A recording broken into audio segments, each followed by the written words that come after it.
ہمارے چینل کو سبسکرائب کریں اور بیل آئیکن کو دبائیں۔ حضرت عمر فاروق رضی اللہ تعالیٰ عنہ جب مسلمان ہوئے، نماز کا وقت قریب ہوا تو حضور صلی اللہ علیہ وآلہ وسلم نے فرمایا، صحابہ تیاری کرو نماز کی۔ حضرت عمر فاروق رضی اللہ تعالیٰ عنہ نے پوچھا، حضور نماز کہاں پڑھیں گے؟ حضور صلی اللہ علیہ وآلہ وسلم نے فرمایا، کسی کونے میں چھپ کے پڑھتے ہیں۔ عمر فاروق نے کہا، حضور آپ کے قدموں پہ میرے ماں باپ قربان، اگر اب بھی چھپ کے نماز پڑھیں تو عمر کے مسلمان ہونے کا کیا فائدہ؟ عمر فاروق رضی اللہ تعالیٰ عنہ نے کہا، حضور آج نماز کعبۃ اللہ میں پڑھیں گے۔ حضور صلی اللہ علیہ وآلہ وسلم نے کہا، عمر کفار کا بڑا غلبہ ہے، واہ میرے خدا!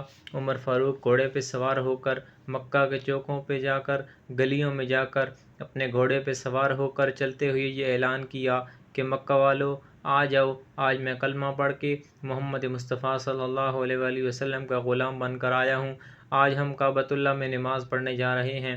اگر کسی نے اپنی بیویاں بیوہ کروانی ہوں، اگر کسی نے اپنے بچے یتیم کروانے ہوں تو آ جائے، عمر کے راستے کو روک کر دکھا دے۔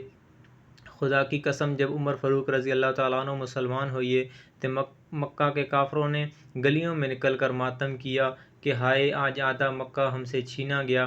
عمر فاروق رضی اللہ تعالیٰ عنہ واپس آئے، حضور صلی اللہ علیہ وآلہ وسلم سے کہا، اے حضور آپ آگے چلیں، میں آپ کے پیچھے چلتا ہوں، بیت اللہ میں نماز پڑھیں گے، میں دیکھتا ہوں کس کافر کی جرأت ہوتی ہے جو ہمارا راستہ روکے۔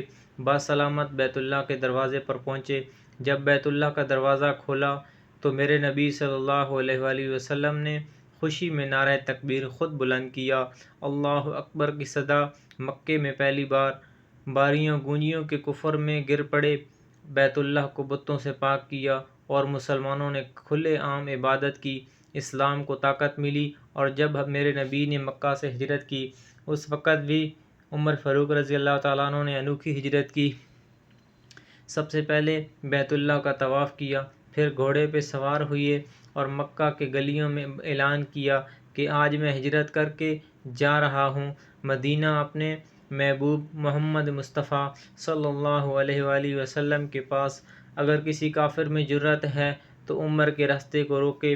اس عمر بن الخطاب رضی اللہ تعالیٰ عنہ پہ سلام بے شمار